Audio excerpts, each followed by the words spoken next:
Yeah, Summer Walker. I'm about to say Summer Walker. Yeah. You did a re-listen, you told me, but you didn't tell me what you concluded. No, I didn't say I did a re-listen. I said let's do a re-review. Oh, okay. A re-review because it dropped on a Friday. We came in on a Friday. I gave my opinion off one and a half listens. Mm-hmm. So yeah, quite naturally. And they have a projection, which we were totally off about. They said she's projected to do between 59 or 63K. Yeah. Damn. Me and Ice had the lower projections. I was way off. Yeah, I had like 100, 125 tops. I had 170, I think. I had like 175 to 200. Yeah, I knew it wasn't going to do that high, but it's even lower. And I thought, why is that happening? What do you think that's about? Well, that's a good question. That's a really good question. I don't know if I have a good answer. She had a single. Like I'm She wild. did not have a single, right? She did. She did. Heart of a Woman is a single. Heart of a Woman is a single. They were like a little bit probably spread out. They was too far, far, though. Yeah, maybe. that's what I'm saying. I guess you could make that argument. I just didn't hear a lot about the release. I didn't hear anything about it. Outside of like talking up here, like I didn't really hear much about it. I don't think they pay for marketing and promotion anymore, Parks. A lot of these albums come out and they be like, yo, what's up with this label? Like, they're not doing shit. Do you think that the artist relies on their internet too much? On the internet and their fan base, like the core audience to do that? Because I think both the labels and the artists think that just posting it on your Instagram story is going to get it done, and it's not. Right. Like nowadays, it seems like artists will just drop a single. Yeah. Right. We see a bunch of artists just dropping one or two songs. That really ain't an indicator no more that an album is coming. Yeah. So if you put a song out in June, your album might be coming in August.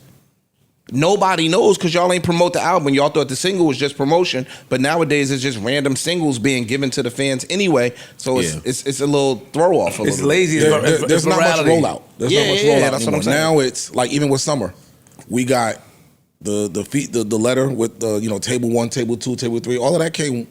That's 3-4 days before the album dropped. That's cute little Instagram shit, by the way. Too. Yeah. But I'm just saying, there's no. That's not marketing. Yeah, there's no marketing. Now it's after the album drop marketing. Oh, we got a record over here. Let's go. What would solid marketing look like? And I know Summer sometimes doesn't like to do the whole media blitz and do a million interviews and things like that. But like with Pusha T, you know what I mean? We saw at Malice, we saw media. We saw interviews, podcasts. We saw really cool like content pieces, collaborations, pop-ups. everything. Yeah. They worked. Collaborations. That's what we saw. Brands. We saw work. Right, yes. exactly. So what could work look like That's for some? unfair because Summer's an introvert. That's what I'm saying. What would it look like for someone who's an introvert? I was about to address she's that. never been Miss pop up all over the place and do interviews. But if I'm your label, that's why I'm asking. What would it look like for her if that's not your thing? They could still pay for the service. They could still put out there whether it's artwork, whether it's a cover, whether it's something or some people doing something to her song. They can still pay for that. You could also, as an introvert, you could go to her crib or her place of wherever she's comfortable and film some shit that's interesting. It doesn't have to be running around to New York and LA and all these places and sitting down with people you don't want to talk to. You can think of some other creative ways in which to... And then put the money behind that. Yeah. Around the content pieces as opposed to... Let's slow down for Let's a do second. it. I don't think she wants to talk to people. Like, she's got a couple of pieces out now. Maybe they staggered them, but... I don't think Summer wants to be the go and talk to or have someone come and talk to me artist. I think she wants to be her introverted self. But then if you the label, that's a task and objective that you have to now circumvent. You understand what I'm saying? Well, like you got to put out something. The label feels like they've done a great job, and I mean we deep dive in here, but I mean she did $168 last time, whatever it was when we looked it up. $160, I think. The label, somebody's done a good job on her side and on her team. I don't know if the last album had bundles or not. I know there were bigger records. But for me, it ain't even all this fancy. I don't think that she really connected with her core. That's possible because you and Imani is the resident super and that's R&B part of heads. what I was coming in here to say on my review is, okay, now I totally understand why this album for me wasn't what it was supposed to be. And I saw a lot of Summer Walker fans saying the same thing you and Imani were saying. And I went back to the first and the second They hate album. this album. Yeah, my wife loved the first two, didn't love this one for the same thing we listened in the car. Y'all bigged up Scars. It was 50 seconds, not for me. Yeah. Track 2, Robbed You. Who are you talking to? Who is this song to? It can't be none of your core audience who've been riding with you through relationship after relationship after relationship, where you was on you know what you was singing about on the first 2 albums. Who are you robbing? You showed up to the awards with the old white man. He's on the cover here. Spend It ain't even on this album. Spend It is the second record that came after when she put out the like a maxi single where it was sped up. That's not even on here.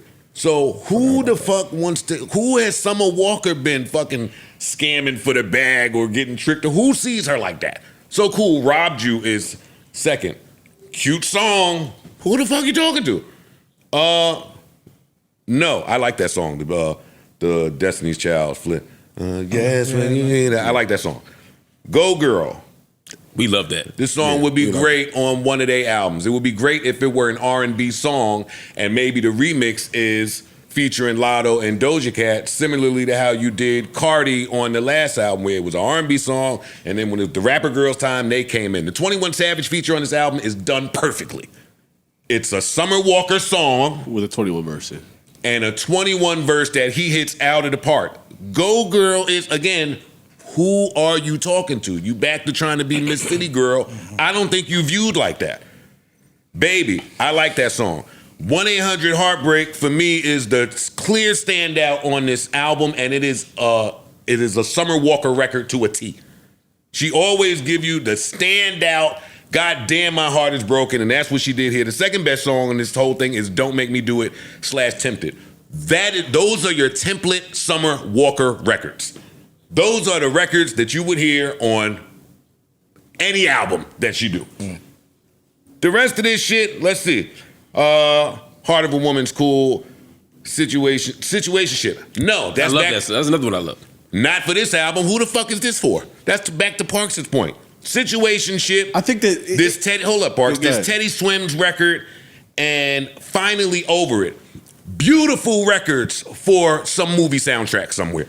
But I think that if you figure out who you're talking to and speak to them through the marketing is a creative business, not dissimilar from any other art. Like if you're going to make this turn from serving you and Amani and all the summer R&B heads, you have to figure out how to market that so people understand what you're trying to do.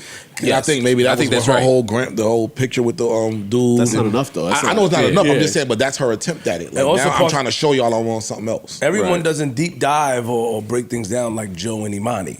True. See, I don't think anybody's you see what he just did? I don't think fans do. Yeah. Like that? And sometimes you don't have to think about it, you just emotionally kind of know this ain't for me. This I don't think somebody's looking at it and say, who are you talking to on this record and who was this That's to? true. That's no, true. but they know you're not talking to you. Yeah, right. the fans can look at it and say, this one ain't Joe is somebody that I watch do that type of breakdown and stuff like that. But maybe it's a lot of people that do. I mean, as somebody who didn't like, just to use Mary J. Blige as the obvious comparison, as somebody who loved all the Mary albums and then didn't love her Happy turn, we kind of joked about it. But there's a way that when I heard those records, I just was like, this ain't the Mary I want. So I can see how that could happen for Summer Walker. This is Finally Over It. It's fire though, boss. It's just it is. It's just not a Summer Walker record. It ain't. You think somebody wrote this? And you did this 3 times on this album. You did this song. Yeah. This ain't so cohesive to me. It ain't. Sorry. I wasn't able to explain properly last time I was here. But at least on the second disc or to end after Situationship. Let's play Situationship so you see what I'm saying. This is one of my faves too. Exactly. No. Rihanna gave you one of these on one album, and that was it. Dog, I don't know who the fuck she's trying to connect to. Well, you listening to music. Yeah. You don't believe in somebody showing who the hell is she? But that's the problem. You have to, especially if you're going to make a switch, you have to warm people up to the switch. No disrespect to Summer, but she's not a big enough artist like a Kendrick or a Rihanna or a Beyonce or someone that can just throw a massive curveball and people will be willing to figure it out. Yeah. New Joe Budden.